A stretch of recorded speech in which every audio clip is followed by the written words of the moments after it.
If you're interested in learning about political vetting, candidate vetting, viability, and more, then this episode in the series of Art of Democracy is for you. This is the first stage of your political journey as a candidate, a campaign, and potentially an elected official. So congratulations.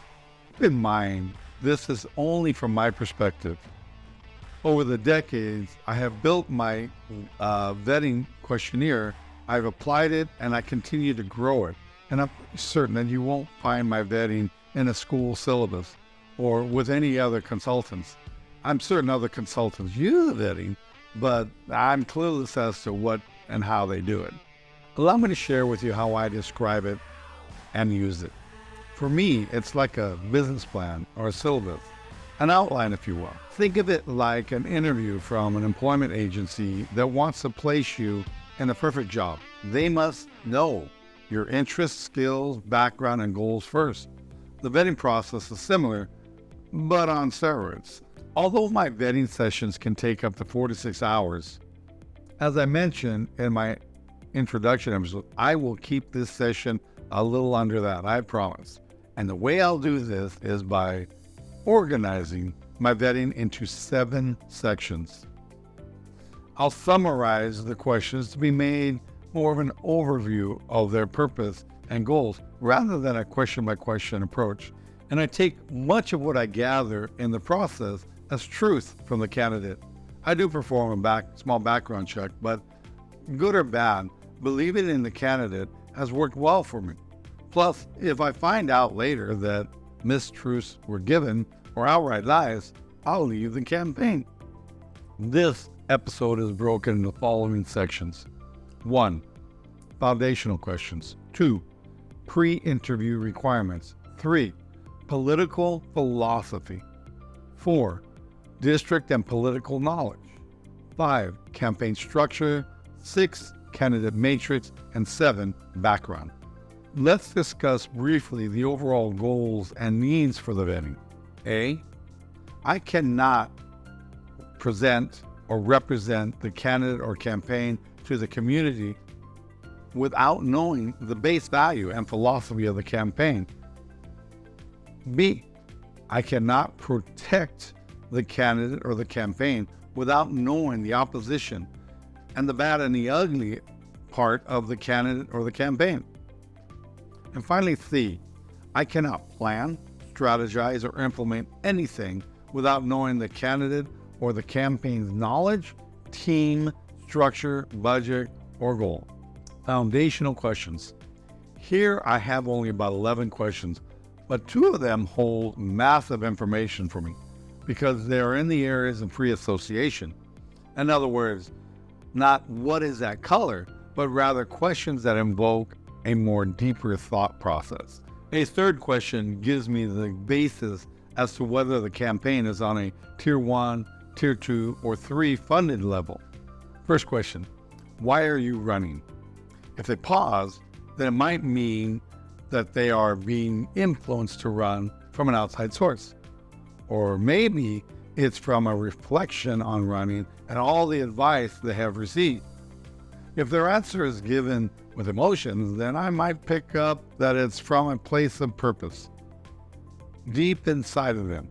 In other words, an internal drive to run, not an external. Then the only question for me is, what type of drive? So in my mind, this should be a well thought out answer. But I'm always surprised when they need time to ponder this question. While this is not a deal breaker, it does make it more difficult for me.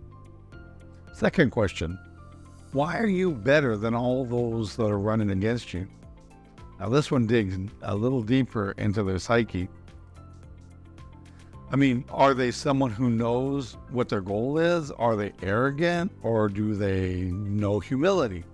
Again, no answer is right, but it does help me plan for the candidate development portion and or the debate preparation. Third question. Okay, group of questions. What do you think your campaign budget will be? How much do you plan on donating to your campaign? Now, sadly, but true, the energy, the fuel, if you will, in all campaigns is the funding. but it helps me in determining if they are a Tier 1 candidate or campaign, which are 100% fundable, a Tier 2 campaign, which are typically 40 to 60% fundable, or a Tier 3. These have less than 40% fundability. The other questions are more in the line of whether or not they are prepared to run, how much knowledge has been applied to their choice. All the answers that the candidate provides me will give me all I need to decide whether I will or will not work for them. In fact, it's not the answers, but the reading between the lines, their actions and reactions that are far more informational more than their words. If you're wondering what triggers me in not working with a candidate, well, that can be a compilation of all the questions and answers. Or if I pick up a sense of dishonesty or a lack of integrity or ethics, I'm out. It doesn't happen often, but it does happen. The next is pre-interview requirements. This is pretty basic stuff. Credit report, DMV report, resume, number of email accounts, social networking connections, public writings, and more. And while these questions are quite superficial, they are nonetheless very important. Here's what I mean by that. So let's say the candidate has a bad credit report. Then I may need to prepare to defend that, because what will happen is that the opposition will use it as a sign that the candidate cannot handle or be responsible for public funds. Areas like public writing are directly connected to their social networking connections and their image. I mean, how much more public could one's statements be in those areas? Too many emails might cause questions about, what are you hiding? What's your alter ego situation like? Bad DMV reports could be translated back to being at the edge of criminality.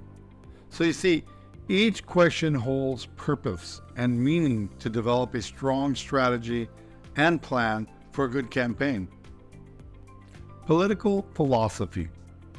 The base number of questions I have here is about 14, but I do a deep dive into the district, and I may add a few more. Focus on the local pulse or community. On local campaigns, I focus on domestic issues or specific office issues. But if I'm doing a national campaign, then I need to focus on national questions and international questions as well. Essentially, my questions cover it all, with a slight variation depending on office sought. Usually, the completion of this portion, I can help the candidate develop a relatively comprehensive platform. District and political knowledge. There are 23 questions here, and they're pretty much exactly what the label indicates. Not. Some questions are relevant and some are not. Regardless, it does provide me with a mountain of information regarding the candidate's understanding and knowledge of politics in general. I do not expect people to see what I see here, but those who try and answer all these questions are very remarkable to me. And oddly, with any luck, the candidate can, at the very least, walk away with a healthy respect for the governmental structure and landscape. So, what type of questions are here? Well, have you read the U.S. Constitution and the state's Constitution? Do you know anything about police, fire, CHP, sheriffs, basically first responders? Do you know what the demographics are or socioeconomic makeup of your district is?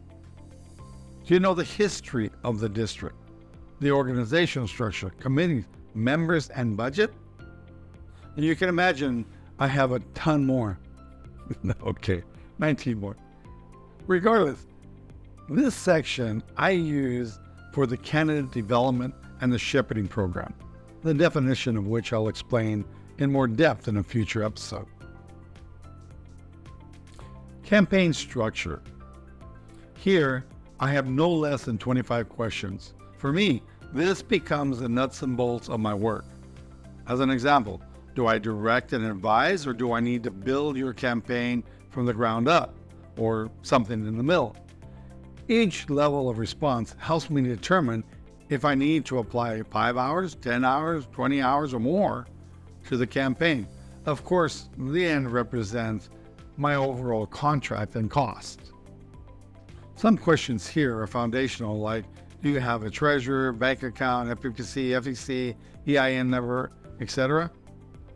Some of the answers help me understand the makeup of their campaign, committee, or cabal, which we as consultants often refer to as the kitchen cabinet, which can be good or bad. Do you have any managers, volunteers? Who are your major friends and foes? Each section is important, but in my opinion, this one helps me understand the candidates and their campaign needs the most. Candidate Matrix. I picked up this tool during the 1992 President Clinton presidential race. Extremely important and useful in consulting a campaign. Without it, campaign plans are static, not dynamic and flexible as they should be. The matrix functions as a grid for each candidate in the race. Each is represented in their posture of offense and defense, along with their color, theme, and slogan. After which, I can create a living, breathing document that changes regularly. I monitor the pulse and the overall campaign with it. From here, I can defend and or attack, build or prepare for a rapid response program, a preemptive program, base introductory program, or any type of plans necessary. Believe me when I say that this is the heart of a good campaign. Background questions. Don't worry, we're almost done. This is the last section. I put this one last because it can be troublesome and long. You see, even though there are only 20 questions here, it takes the longest and it invokes the most concern and nervousness from the candidate, as it should. These questions are very personal and invasive to one's life. I know this, therefore, I always share with my client, I'm only asking these questions to defend you or support you if needed. Some questions are simple, some are more in-depth, like list your relationships, long-term, even short-term. How many of your exes have and might say something negative? Have you ever been arrested? For what? What year? What charge? All of these things can be determined by opposition research. I also tell them that these things, while they can be used for an opposition research, I have never and I will never share any of this information given. I even offer them the option to have someone with them as I ask the questions. I even allow them to record the vetting, anything really that will help put them at ease. Because you see, as a consultant, I need to know. If I am to place my belief, passions, and energies in their campaign, I need to know. Can you believe it? A 4 to 6 hour vetting process in 15 minutes. Let it be known that I am the master of time. I think I've covered a massive amount of information here. If you think this episode was useful, hit the like, subscribe, and notification to be kept informed on my upcoming episodes. Oh, and about a coffee, so please feel free to buy me a cup of coffee. Thanks for joining me. A su servicio, at your service, Chef Cervantes.